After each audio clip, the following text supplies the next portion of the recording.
தலைகீழாகத்தான் குதிப்பேன் அப்படின்னு சொல்லி ஒருத்தவங்க முடிவு எடுத்தால் நம்மளால் தடுக்கவே முடியாது. நீ எவ்வளோதான் சொன்னாலும் சரி, நான் தான் இப்படி ஒரு முடிவு பண்ணிட்டேன் அப்படின்னு தான் இந்த ஐயனார் துணை சீரியலை எடுத்துகிட்டு போகணும்னு முடிவு பண்ணியிருக்காங்க.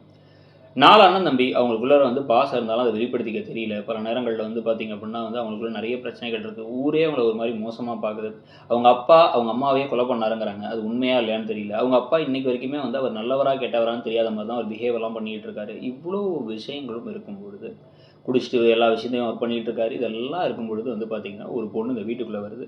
வந்ததுக்கப்புறமா அந்த கதையில் என்னென்ன மாற்றங்கள் வருதுங்கிறது கிட்டத்தட்ட பார்த்தீங்கன்னா பாண்டியன் ஸ்டோர்ஸ் மாதிரி தான் அந்த கதை. சீசன் 1 பாண்டியன் ஸ்டோர்ஸ் மாதிரி 4 அண்ணன் தம்பி மட்டும் இருக்காங்க. அவங்க அம்மாவுக்கு இப்போ பக்கவாதம் வந்துருச்சு. அவங்க அப்பா இறந்துறாரு. கடன் தொல்லை, என்ன பண்ணுறதுன்னு தெரியலங்கும்போது ஒரு பொண்ணு வீட்டுக்குள்ளார வராங்க. வந்ததுக்கப்புறமா என்னென்ன நடக்குது அப்படின்னு தான் கதை. ஸோ அந்த அண்ணி தான் எல்லாமே இந்த குடும்பத்துக்கு முக்கியமாக இருக்காங்க. ஆனால் இங்கே அதுக்கு பதிலாக சின்ன சின்ன சேஞ்சஸ் எல்லாம் பண்ணி இங்கே அம்மாவுக்கு பதிலாக அப்பா இருக்காங்கன்னு வச்சு, அதே மாதிரி பார்த்திங்க அப்படின்னா இவங்களுடைய கதாபாத்திரமே நிலாவோட கதாபாத்திரத்தை தனம் மாதிரி இல்லாமல் அந்த கேரக்டரை பாதி கேரக்டரிஸ்டிக்ஸை சேரனுக்கு கொடுத்து அப்படின்னா இப்போ கதையை முடிவு பண்ணிட்டாங்க. முடிவு பண்ணி நல்லா போயிட்டு இருந்துச்சு. சில விஷயங்கள் நல்லா இருந்துச்சு. அந்த பொண்ணு இவங்க இப்போ ஒரு கருசனமாக இருக்கிறது, ப்ளஸ் பார்த்திங்கன்னா இந்த வீட்டில் நடந்த மாற்றங்கள் எல்லாமே நல்லா இருந்துச்சு. இப்போ கதையை அடுத்த லெவலுக்கு எடுத்துகிட்டு போகும்பொழுது ஏன் இவ்வளோ தடுமாறுறாங்கிறது நமக்கு புரியல.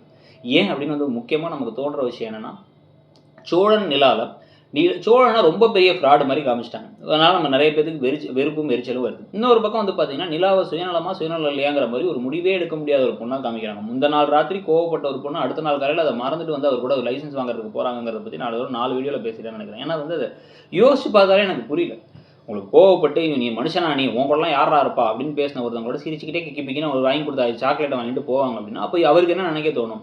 நம்மளை பிடிச்சிருக்கு போல, அதனால தான் அவங்க இதெல்லாம் பண்ணுறாங்கன்னு நினைக்க தோணும். அவர் வாங்கி கொடுத்த பைக்கு 30,000 பைக்கை வேணாம் தானே சொல்லணும்.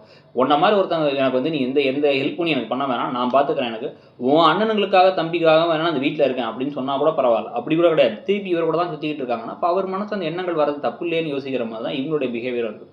அவர் ஆனால் இன்னும் திருந்துற மாதிரி தெரியல. அவர் இன்னமும் அதே மாதிரி தான் ஃப்ராடுத்தனமும் பண்ணிட்டு இருக்காரு. ஸோ 2 பேருமே பார்த்தீங்க அப்படின்னா மோசமான 2 பேரை சேர்த்து வச்சா எப்படி இருக்கும்னு சொல்கிற மாதிரி தான் பிஹேவ் பண்ணிருக்காங்கிறது தான் நேற்று நம்ம சொன்னோம். ஸோ அதுக்கேற்ற மாதிரி இப்போ அடுத்து என்ன பண்ணுறாங்கன்னா, இதை வச்சு இப்போ பாண்டியன் வானதியோட வாழ்க்கையிலவே ஒரு பிரச்சனையாக நிற்கிறாங்க. இவங்களுடைய பிரச்சனையை அடுத்த லெவலில் கொண்டு போய் எல்லாரும் சேர்ந்து போய் அந்த பாண்டியன் வானதியோட அண்ணனெல்லாம் அடித்து அவங்க குடும்பத்துலேருந்து பிரச்சனை பண்ணும்பொழுது இப்போ வானதி சொல்லணும், இவங்கள தான் இந்த அண்ணியை யாரோ வம்பு பண்ணுறாங்கன்னு சொன்னாங்க, அது நீ தான் வம்பு பண்ணியாடான்னு கேட்டு அந்த வசந்தை கேட்டு திட்டி, இது கடைசியில் நீங்கள் கேஸ் கொடுத்தா இவங்களும் கேஸ் கொடுப்பாங்க அப்படிங்கிற மாதிரி ஒரு பிரச்சனை கடைசியில் அவங்க பின்வாங்கிற மாதிரி தான் கதை இப்போ போகும்னு நினைக்கிறேன். ஆனால் எப்படி பார்த்தாலும் பார்த்தீங்கன்னா சீக்கிரமாகவே பாண்டியன் வானதி கதையில் ஒரு முடிவு வரப்போகுது. அவங்க 2 பேர் சேர்ற மாதிரி இருந்தால் தான் பெட்டராக இருக்கும். அவங்க ஒரு மாதிரி வித்தியாசமான கேரக்டர் வானதி இந்த வீட்டுக்கு என்ன நடக்குங்கிறத பார்க்கலாம்.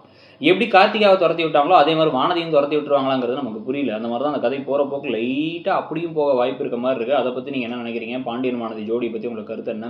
சோழன் நிலா நடந்துக்கிறதுல உங்களுடைய கருத்து என்னங்கிறத சொல்லிட்டு இந்த கதை முன்னாடி போன மாதிரி போகுதா இல்லையா, எஸ் ஆர் நோ அப்படிங்கிறதையும் கமெண்ட் செக்ஷனில் சொல்லிவிட்டு அப்படியே மறக்காமல் இடம்பொருள் சேனலையும் சப்ஸ்கிரைப் பண்ணுங்கள். இன்னொரு சேனலான இடம்பொருள் நோவையும் சப்ஸ்கிரைப் பண்ணிக்கோங்க. தேங்க்யூ.